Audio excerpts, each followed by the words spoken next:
On 5 News, urgent aid for India's COVID crisis. The questions for the PM that just won't go away. Hello and welcome to 5 News. I'm Sian Williams. The first packages of medical supplies from the UK have begun arriving in India to help tackle the country's devastating wave of COVID.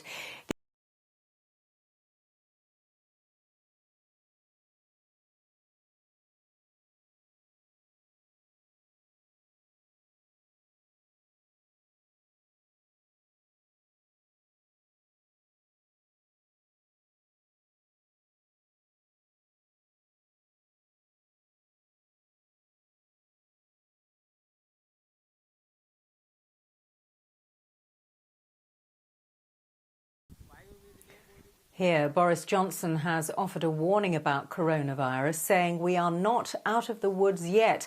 But while he's insisting his government is taking tough decisions to protect lives and livelihoods, there's still considerable anger about those comments he allegedly made about being prepared to see bodies piled high rather than have a third lockdown. Mr Johnson's also been accused of lying over renovations to his flat, and questions continue to swirl about his conduct and integrity. Here's our political editor, Andy Bell.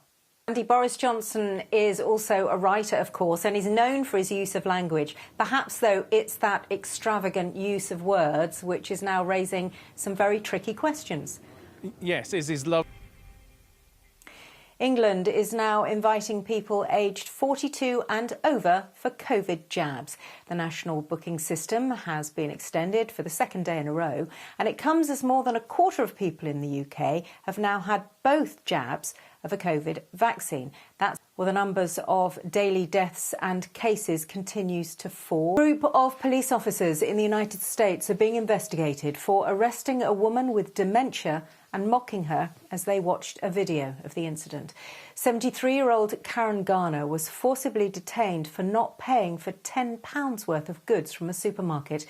The officers broke her elbow and dislocated her shoulder and later laughed about it. A warning: Alan Jenkins' report contains footage of the arrest, which you might find distressing.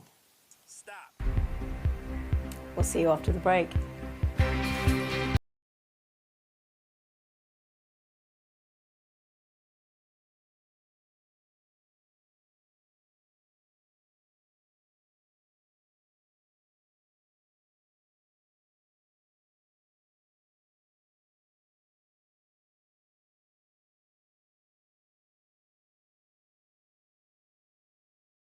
Been affected by any of the issues around miscarriage, you can find links to support on the Tommy's charity website. For a long time, head injuries in sport were considered part of the game, an occupational hazard. Now, though, the links with dementia and other brain injuries are sadly becoming more and more evident. And today, former sports stars, union bosses and MPs addressed a parliamentary inquiry asking if more should have been done and perhaps can now be done to protect participants. Simon Vigar reports. The Football Association says it's committed to funding research into head injuries and concussion, and it says not grand enough, not exciting enough. Right now, though, Iceland is taking the biscuit. A volcano that's been erupting for just over a month has become the hottest wedding venue in town. Literally. Here's Danny Sinha. Before we go, Claudia Liza's here to tell us what's coming up on 5 News tonight. Hi there, what have you got for us? Hi there,